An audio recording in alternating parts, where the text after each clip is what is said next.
It doesn't have to be everything all at once. It's okay to have a journey. It's okay to build over time. We want this instantaneous satisfaction, and also that's often not fulfilling. It feels good to work towards something. From To Be Magnetic, this is the Expanded Podcast with your host, Lacey Phillips. And your host, Jessica Gill.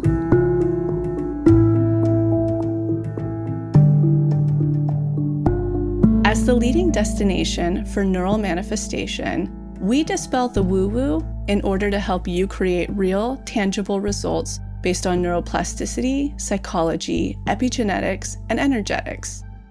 Our goal is to normalize the practice of manifestation and empower you to get into the driver's seat of your life in order to manifest the experiences, relationships, and things that most align with your authenticity. And by pressing play, the process begins.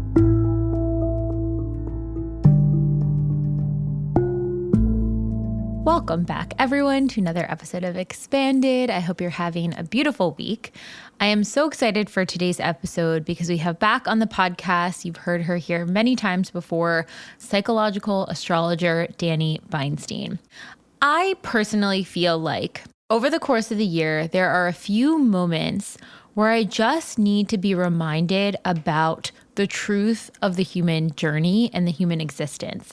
Just understanding that there's ebbs and flows, there's peaks and valleys, there's highs and lows, and accepting that ability kind of resets my expectation. I tend to be the dreamer archetype, so I'm always like dreaming the biggest vision, the next thing, the growth. But often tuning into the presence and what is around us is the medicine that we're needing. The same is true for our manifestation practice. When it feels like we're working so hard on all this unblocking and finding our expanders and aligned action, we're on this hamster wheel towards our manifestation versus delicately letting these things come in, dance with them as they come up, and then letting them go and get back to our life of presence and joy. And that's really what this episode today is all about. Dani is going to cover what is happening for the astrology this year. She's going to cover north nodes and what that kind of means for everyone, does a little deep dive on each person's sign that has north nodes and also south nodes. But really what this conversation is an invitation to understand our humanness on the journey of evolution. What happens when things aren't going perfectly? How can we tune into a surrender? How can we pick up the lessons that the universe is trying to glean to us, work with them, and not in a controlling way, but in a way that feels really nourishing? And how can we pull back and just enjoy the moments and things around us? That's how we build that resilience with ourselves, to know that we can come up against hard things and difficult emotional times and moments of unblocking or pain points in life. And that's okay. That's actually part of life. That's par for the course. Let's remind ourselves of that expectation out of life, out of being human. And yeah, I just got so much out of this conversation. I think you will too. Dani is such a wise sage. She really has that inner philosopher wisdom. It's really cool to see. So enjoy the episode. Feel free to come back to it anytime you need any of the reminders that are in here. They can be applied at any point, at any place you are in with your manifestation journey. And just a reminder for anyone who has been manifesting with our manifestation challenge, small, large, anything that's come through, be sure to submit to our survey. Let us know what your experience is like. Let us know what you're hoping for in the summer challenge as we're adapting that and prepping that for you guys soon.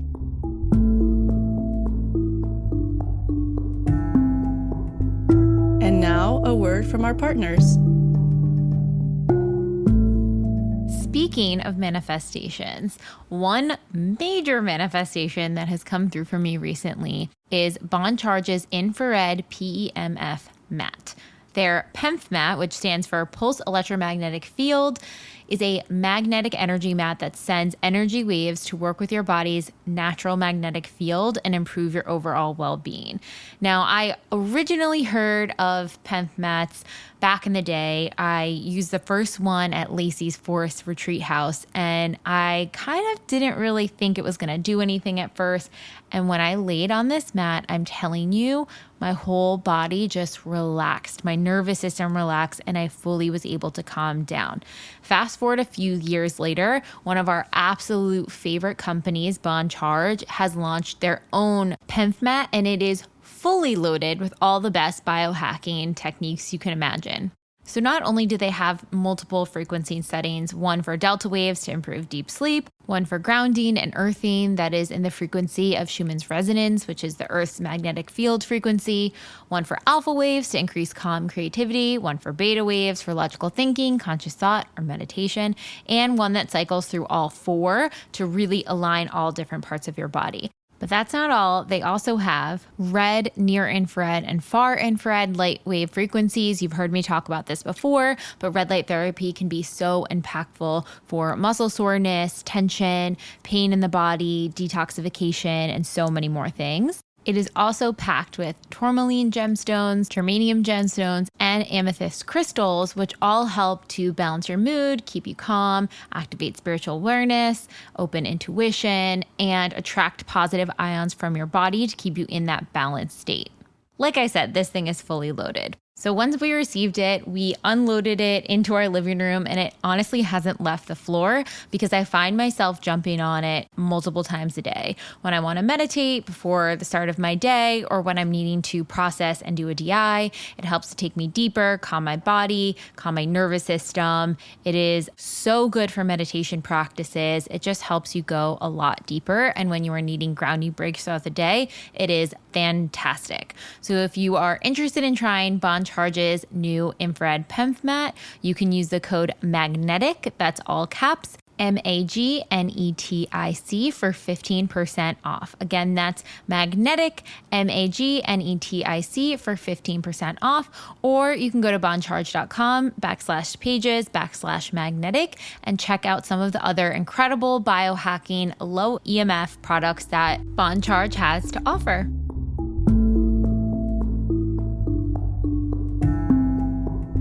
All right, on to the episode.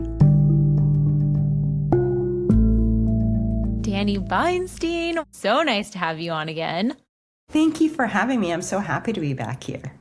So there's so much coming up this year in astrology, in the world. Someone wrote in the questions and said, the new human awakening, what's going to happen, And I think there's a big question of Pluto and what does this transit mean and what's happening there?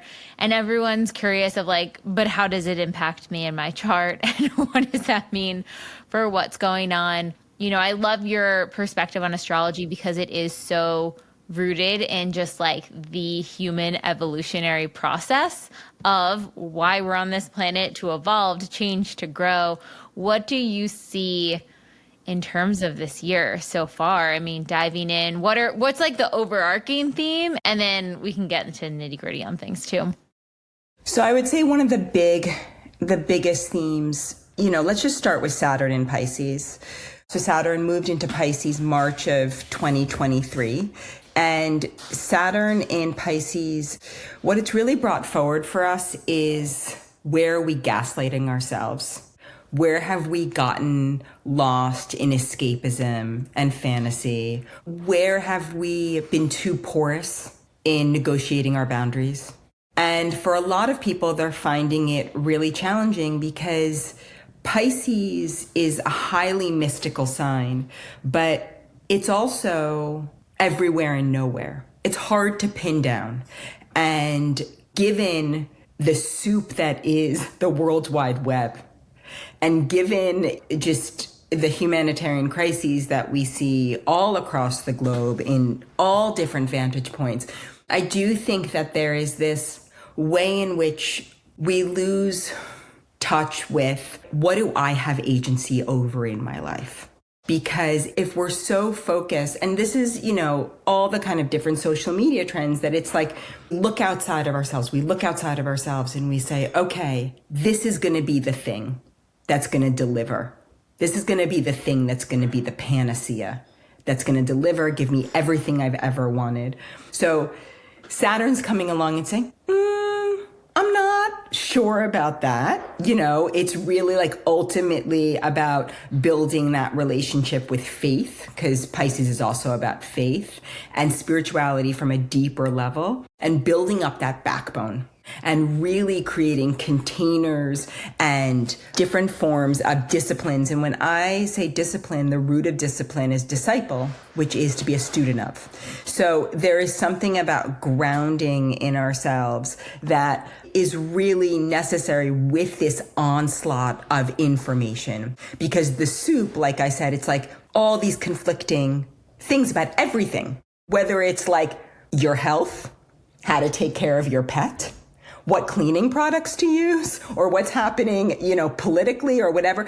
All of that, it's so cacophonous, it's so overwhelming that I think Saturn in Pisces, part of it is like, wait a second, let me come back to this vessel, to my own soul journey and what's happening in my journey, not from a solipsistic, narcissistic way, but from I can't be of service to anybody else in the world if I don't have a sense of myself on this planet. So we have that. And then Pluto is in Aquarius, at least until September. It'll be in Capricorn. It'll backtrack for the final time in Capricorn, September to November. And then from November 19th to be exact, until 2044, it'll be in Aquarius. Wow. And Pluto in Aquarius, you know, I'll get a lot of clients who are like, I'm being hit by Pluto. And I'll pull up their chart and I'm like, no, you're not. You're not. You think you are, but you're not. It actually, like, to be hit by Pluto, it means that it's within 2 degrees of a significant planet, point, luminary. It takes 248 years to go in the zodiac. So Pluto transit is long and slow and deep. And sometimes we mistake challenging moments for a Pluto transit, but Pluto is a very long, drawn-out process. And we are at the very, very, very beginning of what Pluto in Aquarius is going to mean.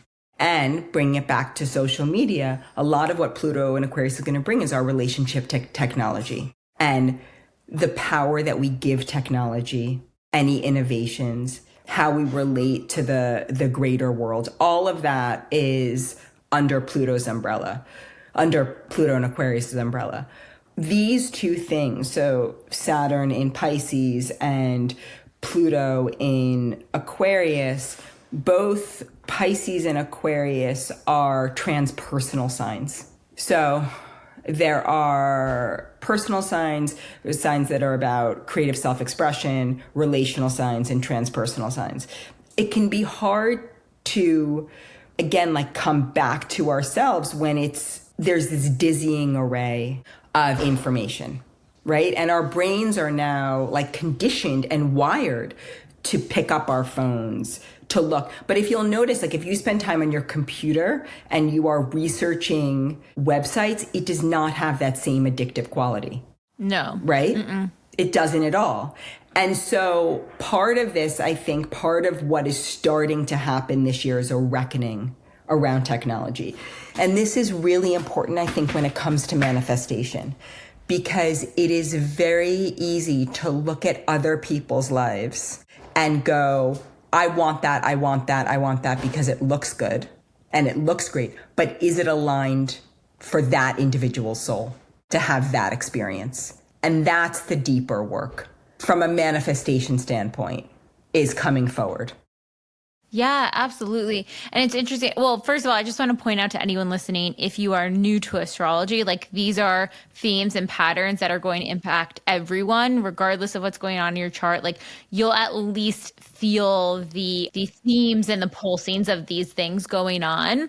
Both of them are really, really interesting. The piece of Pluto's sort of transformation, I think people are really scared of it because it is that sort of planetary theme of transformation, the death, rebirth sort of planet. And they're like, oh my gosh, what does this mean?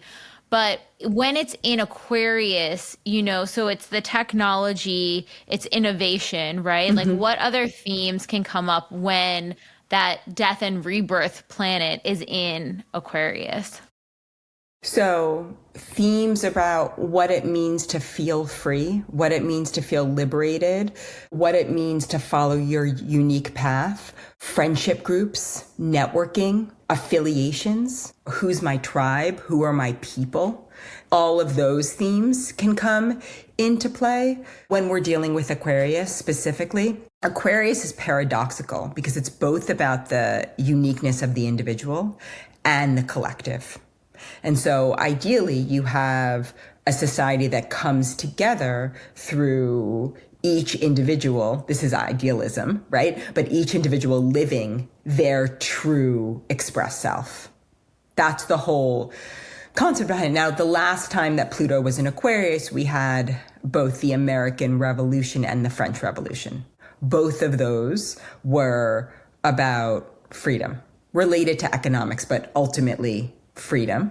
So we're going to see similar themes, but of course, it's a different world. It's, we have different levels of innovation since then. So it's going to show up differently. But I think that, let's circle back to the fear of transformation, because the older one gets, the more one realizes that life is peaks and valleys, and life is ups and downs, and life is going to come at you. You can take all of the steps. You can follow your intuition in every way. It doesn't mean the world is going to roll out like a red carpet. It's just not. Sometimes we have to step back. Sometimes we have to muscle through. And these are individual, they're case by case scenarios. But this idea, if we expect life to be all roses, it's going to be very difficult. If we recognize that life is going to have difficult moments, we are going to go through loss. We are going to go through heartbreak. We are going to go through massive joys and connection. But if we only anticipate a kind of toxic positivity or only good things are going to happen to us, first of all, there's no wisdom in that. We don't grow. Each human being is here to varying degrees to go through an arc, to experience an arc. You don't go through an arc if everything is sunny and rosy. Let's say we're calling in a relationship. Well, okay, then we get the relationship. Then we have the honeymoon phase. Then the honeymoon phase ends. And then we have to start to address the deeper aspects of relationship. Now, that can be transformational. It can be challenging. It can be confronting, and we can feel exposed. But in all of those, we emerge with a deeper sense of who we are. So this idea that it should be easy is the thing that's most in our way.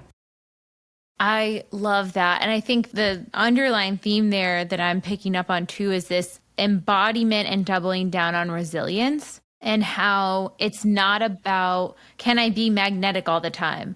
Can I be, my fullest, shiniest self all the time? Can my world be its shiniest self all the time? It's like, let's accept that it's just not going to be. That's okay. Exactly. Not only okay, it's life, right? So to deny that is to deny, it's like to deny gravity. It's just the truth. And there's something really profound in coming into deep resonance with wherever we are in whatever moment we are. It's the oldest spiritual teachings, right? Like, be here now, be present. The more that we can do that, and the more we say, okay, whatever is present, how can I sink into this, even in the difficult moments? The irony is that's when things that are meant for us show up. If we are white knuckling or forcing or in massive resistance to where we are or to the difficult periods, well, then we'll only perpetuate it and create it for ourselves. But if we say, if we find that whatever the moment is, it's here to teach us. But most of our suffering, in obviously circumstances where we aren't incredibly traumatized, in most of our circumstances, there's always something to learn from wherever we are. We often are so caught up in like, this happened to us, and this happened to us, and this happened to us, that we forget that we're alive, which is a miracle. The idea that it's just the more is going to make us happy and more is going to make us happy. And after a certain level of that, it's like, well, what am I bringing forth into the world that fills me up from the inside out and brings me happiness or fulfillment? Because if we're connected to that, well, that can get us through anything. It's like connecting to our authenticity taps into our ability to be resilient. Like, I think it is far more powerful to be and have and cultivate a resiliency mindset than it is to just be positive all the time or just be charismatic or in a good mood. Like, the only skill you really need of life is resiliency, truly. Yes, because first of all, that sounds exhausting. Trying to be happy all the time, trying to be like, put on a happy smile all the time. I mean, that just sounds like agita. Like, that's not life-giving. That's a mask. And so connecting to how we feel, connecting to our experience, and also developing, like you said, the resiliency. But with that is also, a lot of times we need discipline. Like I remember Elizabeth Gilbert said, like, anything that you love is 80% boring. For example, I love to travel. Booking it is boring. Driving to the airport is boring. You've got to be able to cultivate also the things in life that are part of life maintenance without feeling overwhelmed by it. And that's a part of resilience too. Life is inherently dramatic. Why throw more drama on it unnecessarily? Life's going to happen. And I think sometimes we think it needs to be more than it is. And there's this meme that's going around that, like, something to the effect of, as we get older, we crave like slow mornings and walks in sunshine and people that we love, and our desires become more simple because at our core self, like, our desires are probably truly more simple. It's to feel meaning and purpose and love and connection. And I think the more connected we are to that, that gives us resilience.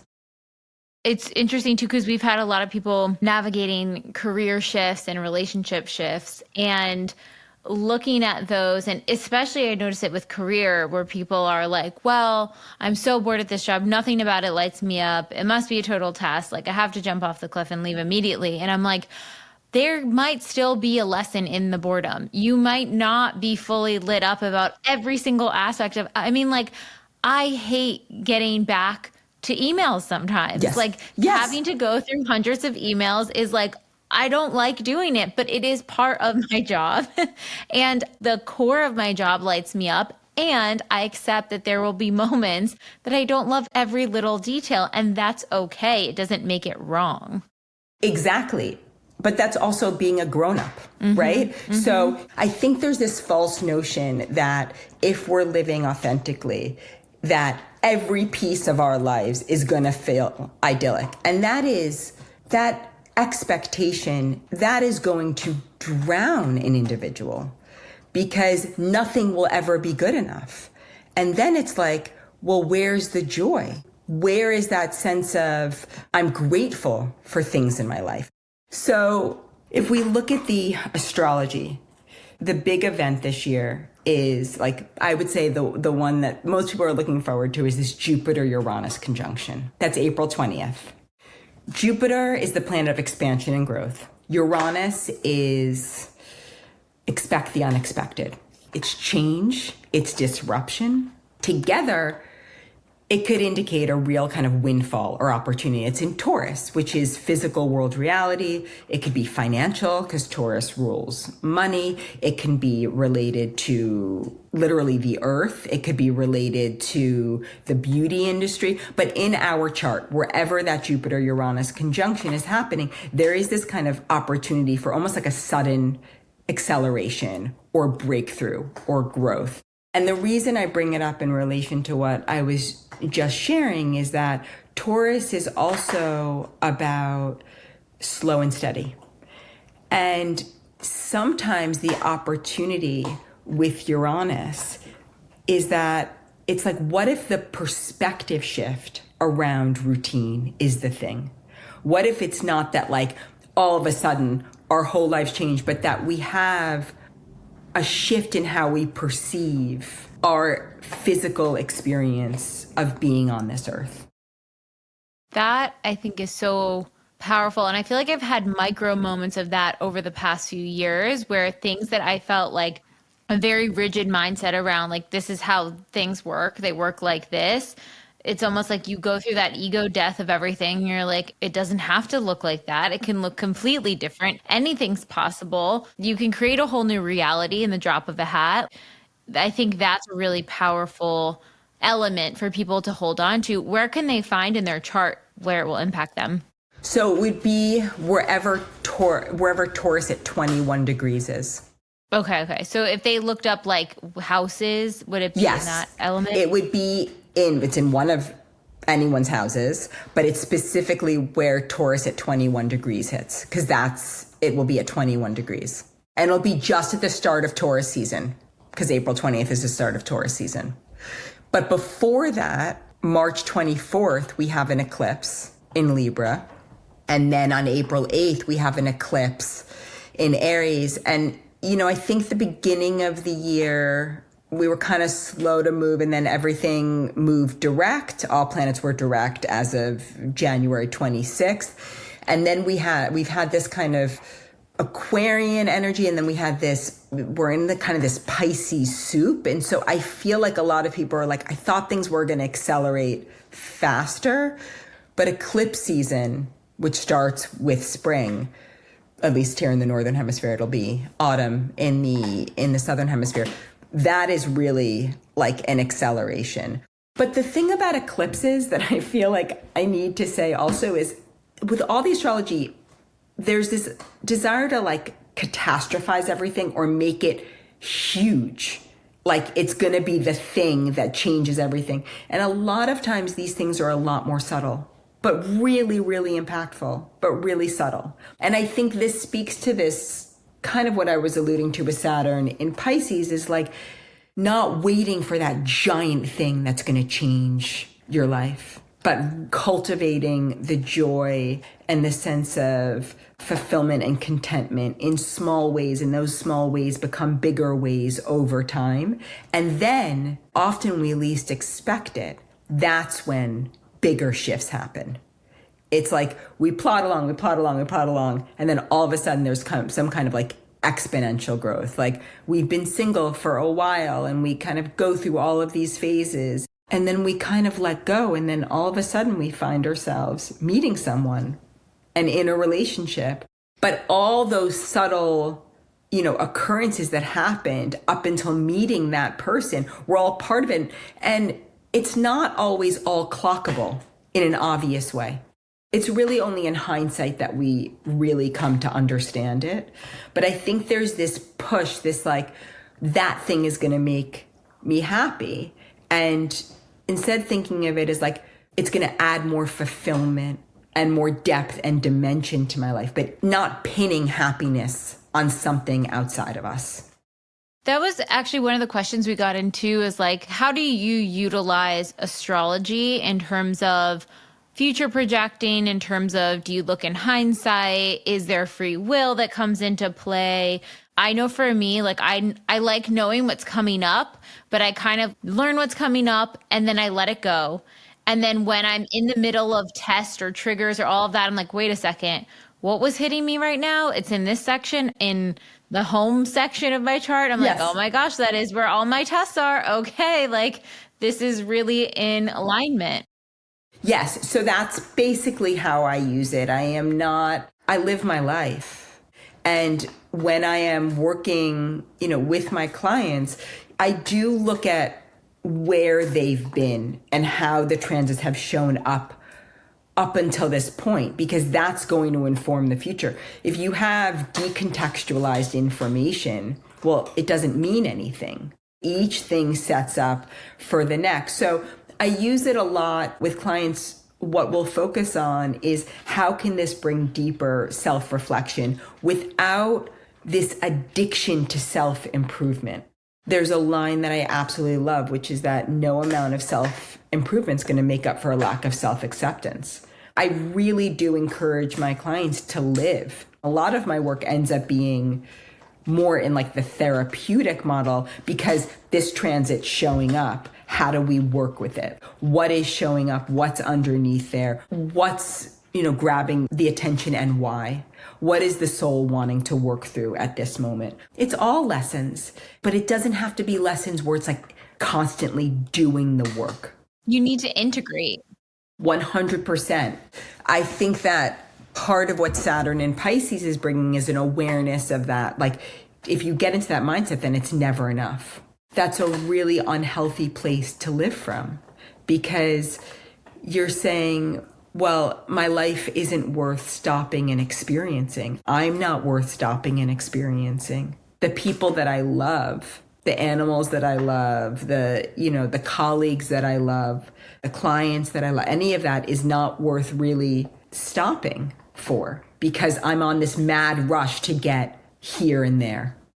And if you don't have those moments of, I can sit with my life as it is right now, you are continuing to put that manifestation, that next level on this pedestal. You're like, it's up here and I'm down here and I'm waiting and waiting and waiting. And it's almost like in the longing for it and not living for it, or living until it gets there, then we're continuing to pedestalize it. And we're not actually going to meet with it.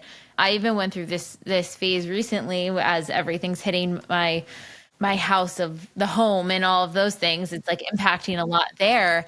There was a period where I was like obsessed with Zillow. Like every 5 seconds, I was like, what's the next house in the property? Like, we move in there? Does it feel like a good energy? And I was talking with Grace, who and she was like, just let me expand you. When my home popped up on the market, I just had a ping in Pilates to check out the market. It was there. Perfect. I was the first one that applied. It worked.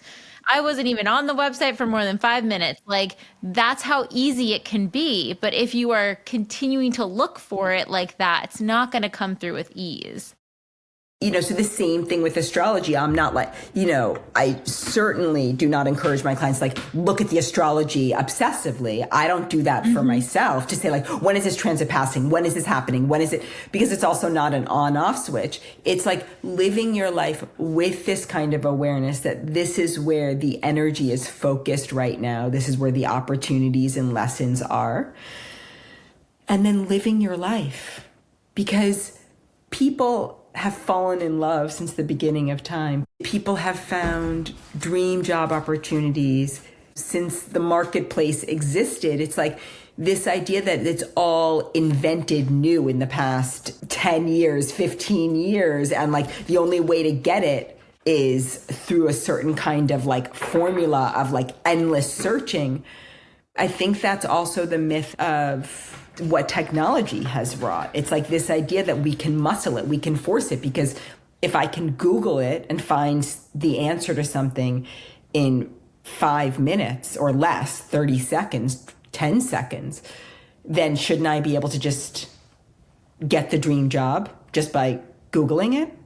It's like, no, the magic dark exists for a reason. There's such richness there and learning there and such opportunity there. And it's like really giving ourselves permission to sink into the what isness and find the juice that's there and find the joy where we can. And I don't mean that in a Pollyanna way. I just mean that, like, if we're always waiting or we're always searching, we're not present. And I think too, like when I really sat down, even with this home example, and was like, okay, what are those aligned actions, those pings that are coming through that I can take and put things into my own hand, right? I wasn't getting pinged to go on Zillow 7 times a day. What I was actually getting pinged to do was like decorate the space that I'm in now and enjoy that deeper. But I was avoiding that because I wanted faster, more control. And that's like that Capricorn energy of like, okay, what's the checklist? Decorate my place now. Like, how does that relate? I don't get it. But that actually is the thing that is bringing me back to the present. That's bringing me back to my self-worth in this place is just as worthy now. Yes. And also cultivating beauty and joy where you are versus like waiting to experience beauty and joy and textural elegance until you move into a new place. Yes. I remember when I lived in like the dumpiest apartment in West Hollywood, and I was starting to call in some money. I was, my work was starting to take off. I remember treating myself to like a really beautiful blanket. I still have that blanket. Like, I remember I would do things like that where I would be like, well, this is where I'm living right now. So let me cultivate, like, why not invest in pieces that I know no matter what kind of house I would live in, that I would be able to take this with me. And I feel like living like that is about being present to where we are versus like that it's all going to change. For example, people would be like, I want to do this, but I have to wait for a partner. I want to do this, I have to wait for a partner. And it's like, what would it be like to start to experience it now? Maybe you'll meet the partner doing it.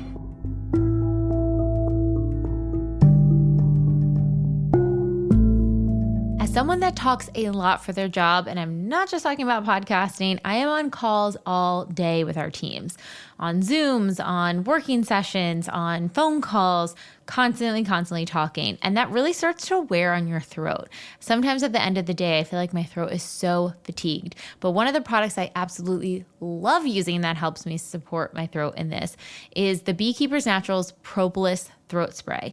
Now, you've probably heard my emphatic love for Beekeeper's Naturals products. They are reinventing the medicine cabinet, creating clean, effective products powered by the beehive and backed by science. Their founder, Carly, was truly looking for an alternative for so many different products out there because she wasn't able to take a lot of the medicines that we find in our typical medicine cabinet. And she wound up discovering that a lot of the ingredients that are used in the beehive are so supportive to our immune systems. They're packed with vitamins and minerals and antioxidants and B vitamins and all the things that are good and fantastic for our body, our brain, our immune, all of the things. So not only is their Propolis throat spray soothing to my throat, but because it is made with propolis, which is the defender of the hive, bees use propolis to line the walls and keep germs out of their hive. So when we use it on our scratchy throats, it helps us combat free radicals, damage to the body. It helps with good gut bacteria. It has vitamins B, C, and D, zinc, antioxidants, and 300 other plus beneficial compounds. So not only is it soothing my throat, but it's also helping my immune and my body from the inside out. I love using the throat spray, especially with the nasal spray when traveling or going to be around big crowds.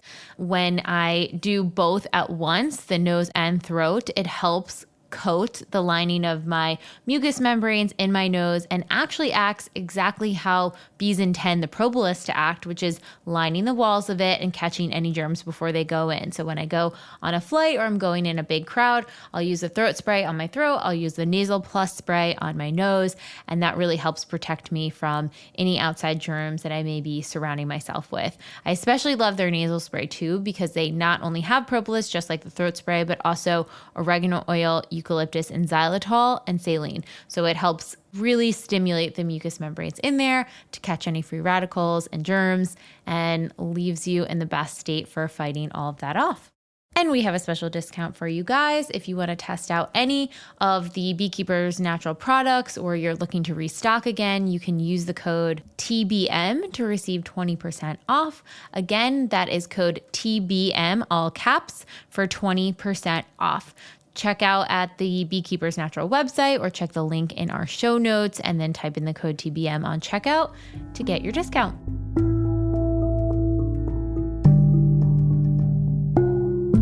Shifting slightly into this Pluto energy, because my North Node's in Aquarius, and we get a lot of North Node questions about like destiny, purpose, all these things.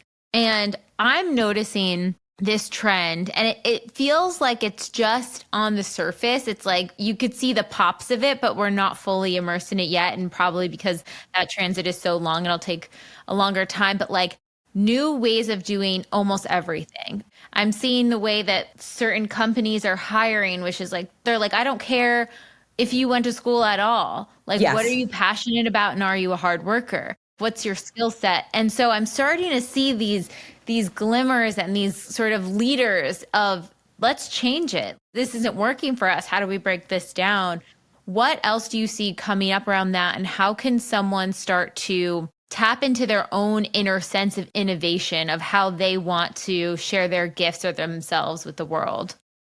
A big part of that is realizing, is that these companies are realizing that a college degree or a master's degree doesn't necessarily mean that you have the best candidate. So I think it's like anything, it's about coming back to what are my skill sets? What are the skill sets I want to learn and grow into? And what are the arenas I want to work in? Or what are what kind of work am I going to find deeply meaningful? And I think it's ultimately about owning that you can learn as you go. You don't have to have the skill sets mastered before you take a job. I think a big part of it is honestly having enough faith in ourselves to realize that we are going to develop all the skills that we need in order to grow us. I mean, the amount that I have learned since starting this work, when I first was starting out, I couldn't afford someone to create a website for me. I learned how to make my own website. I figured out, this is how I'm going to schedule. Figured out how to do that. Figured out how to work the back end of a website. Figured out how to basically run a business. All of that I had to learn as I went along. I think this idea that you need to front load all of it is a myth. And I think it keeps people stuck in a way no, I have to know that before I start. Why? I think that you can learn as you go. Each thing will show up. Each new skill set that you need to acquire will show up. But I do think this is also circling back to what I was talking about earlier, which is that it's about feeling that inner fulfillment. And it feels good to master something new. It feels good to do something hard, to get to the other side of it. It feels good to say, I didn't know how to do that, but I learned how to do that.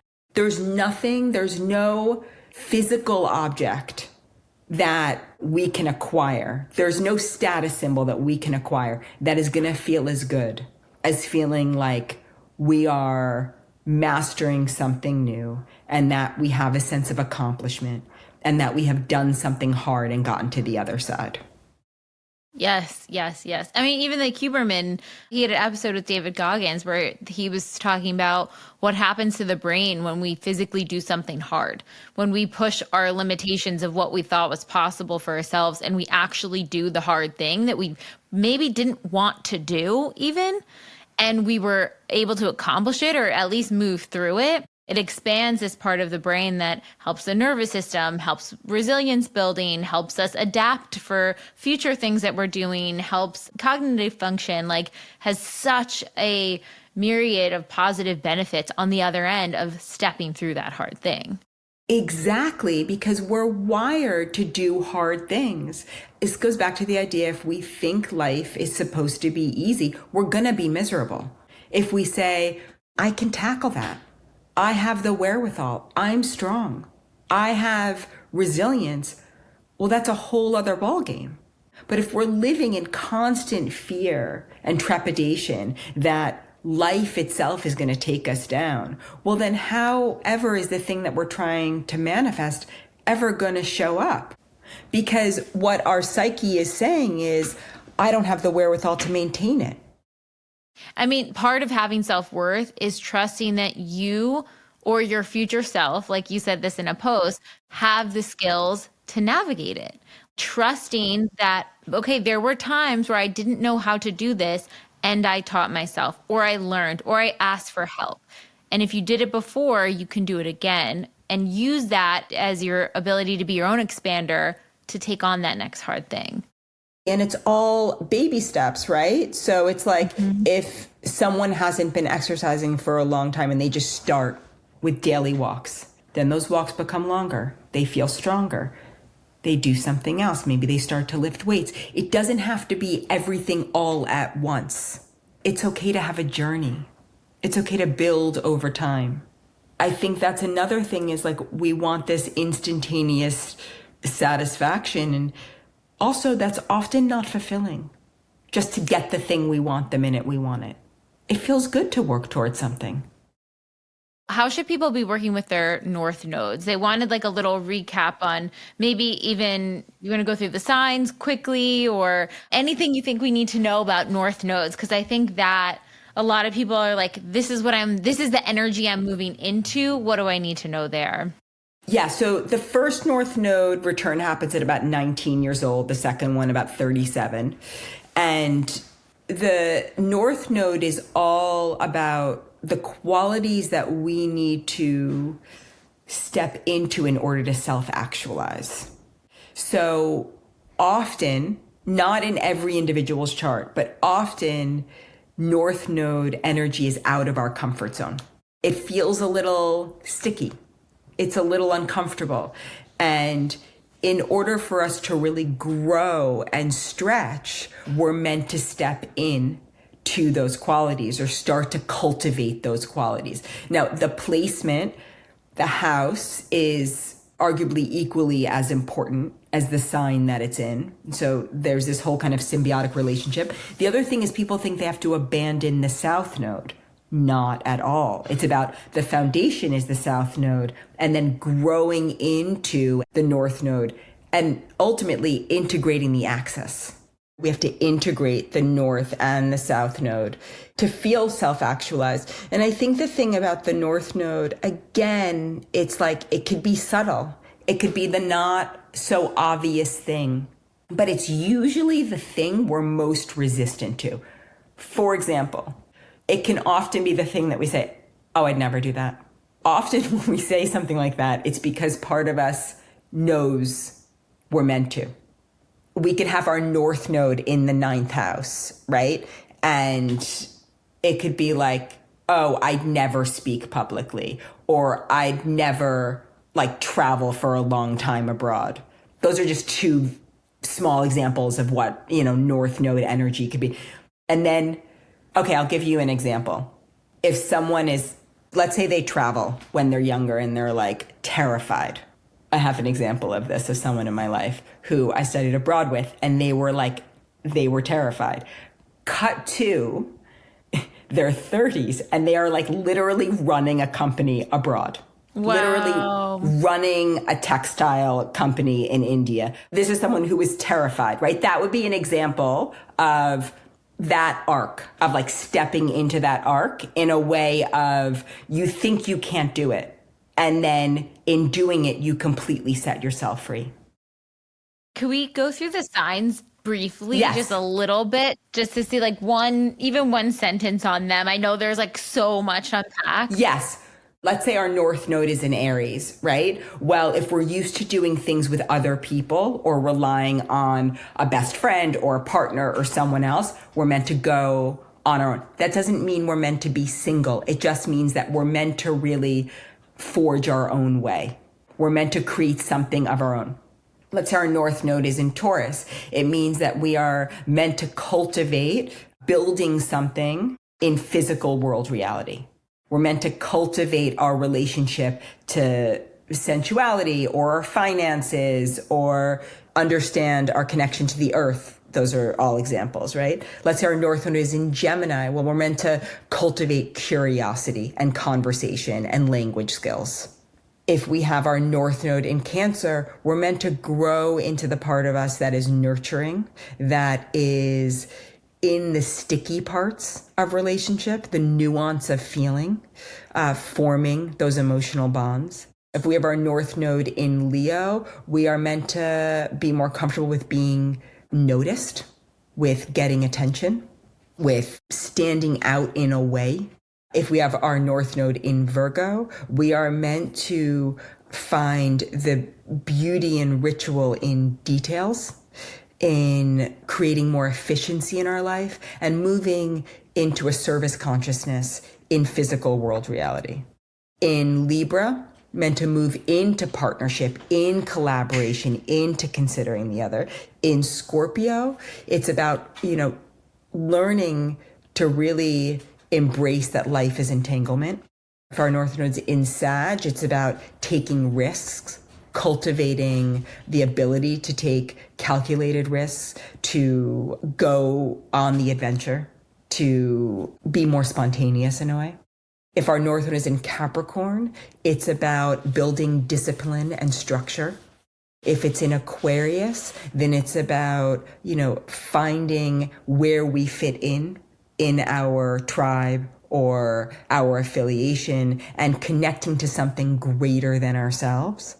And then in Pisces, it's about letting go and surrender. So if someone has their South Node in Virgo, for example, and, they're very kind of ordered and organized and like things in a particular way, well, there's nothing wrong with that. That's the kind of base, but then they need to grow into the North Node in Pisces, which is also about, okay, you do X, Y, and Z, and then you let go. I think that's so, so helpful. It's also helpful to just give that glimmer of hope of like how you can expand into each of these, not only during the nodal returns, but like I always come back to my North Node when I'm connecting to like career goals, purpose goals. How does that pull me forward? And I think about my North Node a lot because it's energy that I'm like moving into as well too. Yes, those years, 1937, 56, those are all they're like markers in the sand. So they may be periods where the whispers become a little louder and we start to feel a little bit shoved, a little bit pushed into cultivating more of those qualities. And we also got a lot of questions about Saturn return. The biggest theme I was noticing from all of them really is there's so much fear, I think, around it. How can someone navigate intentionally? Please don't be afraid. It's really a rite of passage. And it's about becoming an adult. And it's about choosing into what kind of responsibilities you want to have as an adult. So it is a call to kind of end the proverbial Peter Panning, to say, okay, where do I want to dedicate my duties? Where do I want to cultivate responsibility? And in cultivating responsibility, we build self-esteem. And we feel that we have a stake in this ground. Whatever that is, and it can look very, very different. And, it also depends on where Saturn falls in the natal chart, but it is not something to fear. It is something to embrace. It's a privilege. Getting older is a privilege. So it's a wake-up call to start growing up. That's really all it is. It's not something to be terrified of. I think if one is terrified of adulthood and responsibility, that's the thing to explore. A lot of people experience big shifts in their lives. Like some people go back to school, some people get married, some people have their first kid, some people break up with a long-term partner and say, this is not what I want for adulthood, or some people shift careers, some people experience a real career high. Like it can show up in a million different ways. It can very much indicate moments of success though, and accomplishment. It's not just terror at all. It really isn't. I remember my Saturn return, especially looking back too, like it was such a fortifying, maturing moment in time. I had to drop the things that I was holding on to that were from teenage, early 20s, like that way of being. It was like we are changing crab shells. And what we like, what we want, where we're going to go is going to be different. That's exactly it. It's a maturation. And so it's to be embraced. The fear thing doesn't help. It's like everything in life is chapters. And it's just embracing the next chapter.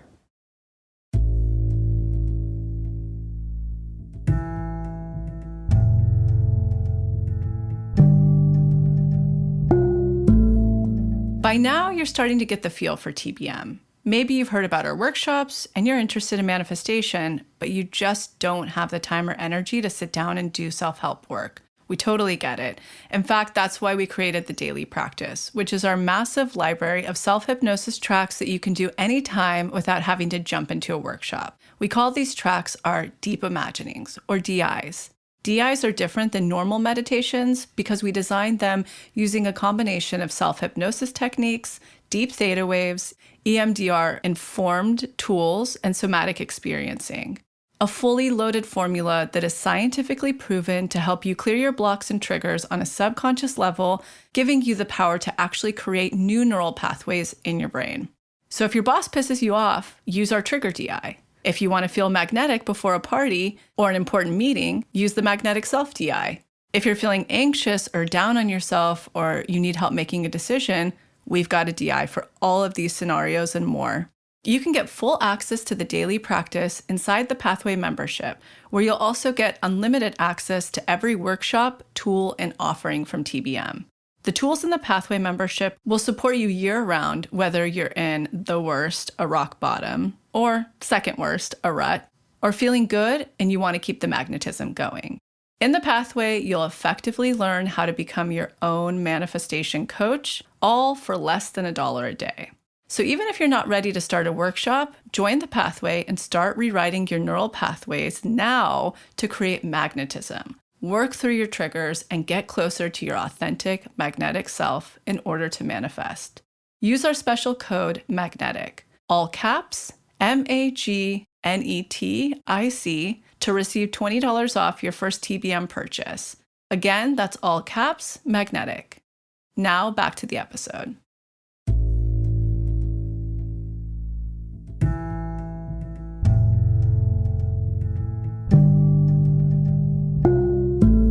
What would be your one note for people out there for this year for the transformations? I know there's some crazy stuff towards the end of the year too. Like, what do you think, like that pillar of hope that people need to hold on to as they navigate whatever pops up in the collective, internally, any of those elements? One of the things that can arise from there being a kind of chaos or a breakdown of these established norms, or this is how things are supposed to be. And certainly we've seen a breakdown of institutions and establishment. You get to do it your way, embracing what works for you. There's so many conflicting ideas about how people should live their lives, from like trad wives to girl boss to girl moss to what, like, it's all okay. There's no single way. It's like, what calls your soul forward? What feels good? Does like living in a city, in a high rise feel great? Does living on a farm feel great? Does living in the jungle of Costa Rica feel great? Like everybody is trying to sell their lifestyle as the lifestyle. There's no one way. What feels right? And so that's one of the things, because there's so many different narratives. It's like, use that to your advantage and live the life that feels the most right to you. From chaos comes birth. They're intimately linked. So beautiful. I think too, like even when you're looking at lifestyle and like how much we can visually see of everyone's lifestyle on social media, I love having people with such different lifestyles. Like, I want to know what it's like on a farm in Ireland. I want to know what it's like in the desert in this area. I want to know what the day-to-day looks like on a mountaintop. I like seeing what's happening for you in Nashville. Yeah. Like, it's like the coolest thing to me when it's like snowing somewhere, but it's sunny here. I'm like, whoa, that's so interesting. Like, what's happening? And like that diversity of life, I think is just like part of the amazing joy of being human, I agree. Go live the life that feels right to you. Why not? I mean, if the chaos of the past few years has shown us anything, it's that life is short and unpredictable, but it's also long. There's also peaks and valleys and ups and downs. And so it's really taking that time to cultivate that inner compass and that inner wisdom, and really cultivate wonder and reflection and embrace the now. It is the oldest spiritual teaching for a reason. What is one ritual that you have been implementing that helps you reconnect to that authentic part, back to self? Well, I'm a huge reader, so that's often the case, but we have really slow mornings around here, with the dogs and a cup of tea and sitting on the porch. And I need a lot of time doing nothing, which I know is a privilege. But because I'm with clients all day, when I'm not with clients, like I need that spaciousness in order to show up for them in a real way. And so I really do my daily walks just like on the land here with my dogs. I post a lot when I'm on those walks. I find those to be just really, really clarifying and grounding. And I'm watching, it's like the same thing, but the landscape here shifts so much with the seasons that it feels like it's a different walk. And I embrace it because I know that it's going to change. Like I just saw today that the green is starting to sprout, spring is starting to emerge. And it's like, I really embraced winter. And so now it's like, oh, now it's spring. I really do love living in seasons for that reason. It's very healing to me. So I would say that my daily walks to really cultivate, because it's all changing and always moving. And so I'll know, oh, that flower sprouted, or, oh, all those leaves fell off. And really, really simple. Doesn't get any more simple. Oh, that is the best. And that also makes me miss season so much. My fiance always talks about like how he can't imagine not like raising kids one day around seasons and all of those elements, because it was such a pivotal part of like both of our childhoods looking back. I think part of it is like the presence of seasons. You know, it's like the landscape looks like this for this period of time. Let's be present to it, and then it will shift again. This is what I'm saying. You embrace it in a different way, because it's like, I feel like winter just started, and spring here is glorious, but I'm just like, oh, wow, it's coming so fast. Mm-hmm. Because you realize, especially as you get older, time speeds up in a way. And it's like, oh, really recognizing that there are all these subtle shifts. Also, yeah, I highly recommend, if people can, live in seasons. It's pretty magical. So where can people find you, connect with you, book sessions, all the things, workshops? So all that's on my website, and then Instagram. And then I started a Substack. Yay! So people can join my Substack, and I'll be writing more there, and all kinds of things, not just astrology, but also just musings. I've done a few posts and I'm really loving it. So all those places. Congratulations. That's so exciting. I was thinking so many times when we were recording, I was like, Dani is such a philosopher. Like there is just like that depth and that wisdom and that like just holding the philosophies and the expansiveness of the human experience. It's really cool to witness. Thank you for that, Jessica. That's why I started a Substack, because I love writing about those things. Well, thank you so much, and we'll see you guys next time. Thank you.